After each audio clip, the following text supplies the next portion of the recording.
The night was thick and fog covered the city like a ghostly cloak. The phone rang at police headquarters at exactly 3:14 in the morning. The attendant, already accustomed to emergency calls and occasional prank calls, answered without much expectation. "Police headquarters, what's the emergency?" For a few seconds, silence. Then a static noise came over the line. It was a muffled sound, as if the call was being made from a closed location, without adequate signal. Then a whispering female voice appeared. "Please, he's here." The operator tried to get more information, but the call was abruptly disconnected. The system traced the call to a disused psychiatric hospital on the outskirts of the city, closed more than 20 years ago following a scandal involving mysterious disappearances of patients and staff. No number was registered at the location. The nearest vehicle was designated to investigate the situation. Agents Vasconcelos and Almeida were veterans in the police, but upon seeing the fate of the incident, they exchanged uneasy glances. There were stories about that hospital. Stories that no one liked to tell after dark. The building stood in the middle of tall grass, with its facade worn down by time. The windows were broken, and the peeling paint formed strange patterns on the walls. The iron gate was ajar, as if waiting for someone to visit. The police officers got out of the car, flashlights in hand. The silence was absolute, broken only by the distant sound of the wind through the trees. Almeida checked the radio before entering. "This is the Bravo 12 team, we are on site. No visible signs of movement. Let's investigate." The radio responded only with hisses. With weapons drawn, they advanced through the main corridor of the hospital. The smell of damp and mold was strong, and the floor was covered in debris and old medical records. A creaking sound echoed through the halls, but when they illuminated the direction of the sound, there was nothing. They headed towards the old hospitalization sector. The bedroom doors were open, revealing rusty beds and walls scrawled with disjointed phrases. It was then that they heard it. A childish laugh, low and distant. "Did you hear that?" Vasconcelos asked, stopping abruptly. Almeida just nodded, swallowing hard. The sound seemed to come from the end of the hallway, where a half-open door revealed a descending flight of stairs. Downstairs was the basement, a place where, according to rumors, the most problematic patients were kept isolated. As they went down, they noticed that the walls were different. Older, as if that floor had never been renovated. The smell was worse there, loaded with something that resembled rust. That's when Almeida's flashlight blinked and went out. At the same moment, a loud thud was heard behind them. The basement door had closed on its own. Almeida tried to open the door, but it was locked. The radio didn't work down there either. "That's not possible," Vasconcelos murmured. It was then that they saw it. At the end of the narrow corridor, a figure formed in the darkness. Small, with long hair covering her face, wearing a frayed hospital gown. "Please help me," said the childish voice they had heard before. The girl slowly raised her head, revealing hollow eyes. The air turned cold. A sound began to spread through the hallway, like voices whispering in unison. Disjointed words. Lamentations. The lights flashed violently, and in an instant of darkness, the girl disappeared. The sound of footsteps approached quickly. Many steps. As if dozens of people were walking hurriedly through the basement. But the halls were empty. Torres started kicking the door hard. With each blow, the voices grew louder. Suddenly, the door opened by itself. Without hesitation, they ran out of the basement, climbing the stairs as quickly as possible. Behind them, the sound of footsteps seemed to continue rising. When they finally reached the hospital exit and threw themselves out, everything became silent again. The car was exactly where they had left it. The radio started working again, picking up normal calls from the center. As if nothing had happened. But, as they got into the car, Almeida looked in the rearview mirror and saw something that made his blood run cold. On the rear window, as if drawn by an invisible hand, the word "stage" was written blurrily. An old house, built in 1920, was the scene of mysteries. Residents reported unexplained phenomena. Objects moved around, doors creaked without wind, whispers echoed in the rooms. An atmosphere full of mystery hovered over the place. In the basement, an old porcelain doll with a fixed gaze and a sinister smile intrigued. An old mirror with a carved frame reflected distorted images. A dusty book with yellowed pages contained reports of strange events. A young, skeptical woman decides to investigate. In the basement, the doll appears to be watching her. The mirror reflects a shadow. The book opens on a page with a story about a family who lived in the house and disappeared without a trace. The young woman feels a shiver. A voice whispers your name. The doll falls, the mirror breaks, the book closes. Lights flash, objects fall. The young woman runs away, terrified. Back at home, he finds everything in place. The doll is in the corner, the mirror is intact, the book is closed. The young woman questions her sanity. Would you have imagined everything? A neighbor reveals that the house has a tragic history. A family lived there but disappeared. The bodies were never found. The house was the scene of strange rituals. The young woman decides to investigate the house's past. He discovers that the family was rich and influential. The father was a mysterious man involved in shady business. The mother was a fragile woman with mental problems. The children were problematic children with strange behaviors. The young woman finds a diary, tells the family story. His father was obsessed with the occult. The mother suffered from depression. The children were victims of abuse. The young woman reads about a macabre ritual. The father sacrificed his family in search of power. The bodies were buried in the basement. The house was the scene of supernatural events. The young woman decides to confront the past. Return to the house, prepared for the confrontation. In the basement, he finds the family's remains. The doll is in the center. The mirror reflects the father's image. The book is open to the ritual page. The young woman recites the words of the ritual. A sinister energy takes over the environment. The doll comes to life. The mirror turns into a portal. The book emits light. A cavernous voice echoes in the basement. The father's spirit appears, furious.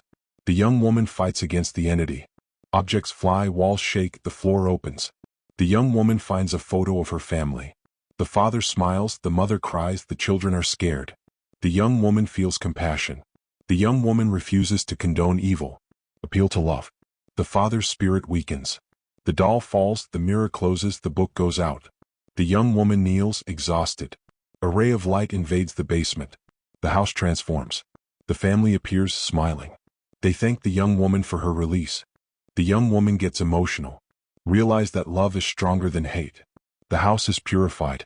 The past is left behind. The young woman leaves the house, transformed. He learned that fear can be overcome. Love is capable of healing wounds. Light always overcomes darkness. In a quiet country town, an old colonial mansion, once a symbol of prosperity, was now the scene of inexplicable events. Residents avoided the building, whispering about a sinister energy emanating from its walls. The local police, accustomed to dealing with trivial incidents, began to receive strange calls.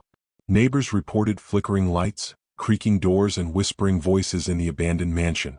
Investigator Carlos, a skeptical and experienced man, was assigned to investigate the calls. Initially, he dismissed the stories as figments of the imagination of impressionable residents. However, upon entering the mansion, Carlos felt a change in the atmosphere. The air was heavy, a chill ran down his spine, and the feeling of being watched invaded him. As he explored the dusty rooms, Carlos heard a whisper in his ear. A female voice, weak and distant, begged for help. Intrigued, Carlos followed the sound, which led him to an old office. A wooden desk, covered in dust, caught his attention. When he opened a drawer, he found a diary. The yellowed pages contained accounts of a family who lived in the mansion in the 19th century. The once happy and prosperous family was consumed by tragedy. The youngest daughter, Isabella, a young woman of remarkable beauty and intelligence, fell mysteriously ill. Doctors at the time were unable to diagnose the disease, which slowly consumed her. Desperate, Isabella's parents sought help in alternative methods. A local healer, known for her ancestral knowledge, was called. The healer diagnosed that Isabella was under the influence of an evil force, a spirit that had attached itself to her. To save the young woman, an exorcism ritual was performed. However, the ritual had no effect. The spirit proved too powerful to be expelled. Isabella passed away, leaving her parents in despair. The tragedy marked the family forever. Isabella's parents disappeared shortly after, consumed by grief. The mansion, the scene of so much pain, was abandoned and forgotten. By reading the diary, Carlos understood the nature of the supernatural events that occurred in the mansion. Isabella's spirit, trapped between worlds, sought revenge for her unexpected departure. Carlos decided to investigate the family's past. He discovered that Isabella's father, an influential and ambitious man, had made a pact with hidden forces in exchange for power and wealth. The pact, however, demanded a high price: your daughter's life. Isabella was mistreated in a macabre ritual, carried out in the mansion. Isabella's spirit, revolted by her father's betrayal, cried out for justice. The supernatural events were his way of expressing his pain and seeking revenge. Carlos, overcome by a mixture of fear and compassion, decided to help Isabella's spirit. He returned to the mansion, willing to confront the past and free the young woman's soul. In the office, Carlos performed a purification ritual. He burned incense, recited prayers, and asked forgiveness for Isabella's father's sin. A strong wind blew into the office, the lights flickered, and Isabella's spirit appeared. The young woman, now free from evil influence, thanked Carlos for his help. Isabella's spirit disappeared, leaving behind a sense of peace. The mansion, once the scene of frightening events, now exuded a light and peaceful energy. Carlos left the mansion with the feeling of having accomplished his mission. He helped free a soul trapped in the past and brought peace to a tormented place. In the heart of an ancient city, stood the Crawford Mansion, a mansion with Gothic architecture that had once been a symbol of power and wealth, but was now avoided by everyone. Local residents said that the mansion was haunted, the scene of inexplicable and terrifying events. The local police, accustomed to dealing with mundane occurrences, began receiving strange calls coming from the mansion. Neighbors reported flickering lights, creaking doors, and whispering voices in the abandoned mansion. Investigator Ricardo, a skeptical and experienced man, was assigned to investigate the calls. Initially, he dismissed the stories as figments of the imagination of impressionable residents. However, upon entering the mansion, Ricardo felt a drastic change in the atmosphere. The air was heavy, a chill ran down his spine, and the feeling of being watched invaded him. As he explored the dusty rooms, Ricardo heard a whisper in his ear. A female voice, weak and distant, begged for help. Intrigued, Ricardo followed the sound, which took him to an old ballroom. A grand piano, covered in dust, caught his attention. When he opened the lid of the piano, he found sheet music. The yellowed pages contained a haunting, melancholy melody. When playing the first notes, Ricardo felt a strange energy course through his body. Suddenly, the lights went out and a female voice echoed in the hall. The voice, now stronger and clearer, told the story of the Crawford Mansion. The mansion was built in the 19th century by a wealthy baron, known for his cruelty and excessive ambition. The baron had a daughter, Elizabeth, a young woman of exceptional beauty and talent. Elizabeth was passionate about music and spent hours playing the piano in the ballroom. However, their passion turned into tragedy. The baron, obsessed with power, made a pact with hidden forces. In exchange for wealth and success, he offered his daughter's life as a sacrifice. Elizabeth was locked in the ballroom and subjected to macabre rituals. His spirit, imprisoned in the mansion, cried out for revenge. Upon hearing Elizabeth's story, Richard understood the nature of the supernatural events taking place in the mansion. The young girl's spirit, trapped between worlds, sought justice. Ricardo decided to investigate Baron Crawford's past. He discovered that the Baron was a member of a secret society involved in dark rituals. The investigator found a diary that revealed details of the Baron's pact with hidden forces. The diary contained instructions for a ritual that could free Elizabeth's spirit. Ricardo, overcome by a mixture of fear and compassion, decided to help the young girl's spirit. He returned to the mansion, willing to confront the past and free Elizabeth's soul. In the ballroom, Ricardo performed the liberation ritual. He followed the diary's instructions, burning incense, reciting prayers, and asking forgiveness for Baron Crawford's sin. A strong wind blew into the hall, the lights flickered, and Elizabeth's spirit appeared. The young woman, now free from evil influence, thanked Ricardo for his help. Elizabeth's spirit disappeared, leaving behind a sense of peace. The mansion, once the scene of frightening events, now exuded a light and peaceful energy. Ricardo left the mansion with the feeling of having accomplished his mission. He helped free a soul trapped in the past and brought peace to a tormented place. In a historic city, there was an ancient library, known for its vast collection of rare books and a dark legend. They said that the spirit of a cruel librarian, who had died under mysterious circumstances, haunted the place. A young man fascinated by the legend decided to spend the night in the library. Armed with a camera and a recorder, he intended to record any paranormal activity. At midnight, the lights in the library began to flicker and a cold wind swept through the hall. The visitor heard whispers and groans and saw shadows moving between the shelves. Suddenly, a book fell from a shelf, opening to a page with a message written in blood. "You will be next." A shiver ran down his spine and he tried to run away, but the door was locked. The spirit of the librarian appeared with a macabre smile and red eyes. The visitor shouted, but his voice did not come out. The spirit approached, reaching out to him. The visitor woke up the next day, exhausted and confused. He wasn't sure if what happened was real or a dream. But when he checked his recordings, he found a terrifying voice message. "Welcome to the library. You'll never leave here." He tried to leave the library, but all the doors and windows were locked. He was trapped. The librarian's spirit appeared again, laughing hysterically. Desperate, the visitor ran to the librarian's office and found an old diary. The diary told the story of the librarian, who had made a pact with the devil in exchange for knowledge and power. The librarian had become cruel and sadistic, torturing and killing people who dared enter the library. He had been killed by a group of townspeople who had hanged him in the library. The visitor realized that the librarian's spirit was trapped in the library, and that he was trying to avenge his death. He decided to face the librarian's spirit and free his soul. The visitor took the diary and began to read it aloud. The librarian's spirit appeared, furious, and tried to stop him from continuing to read.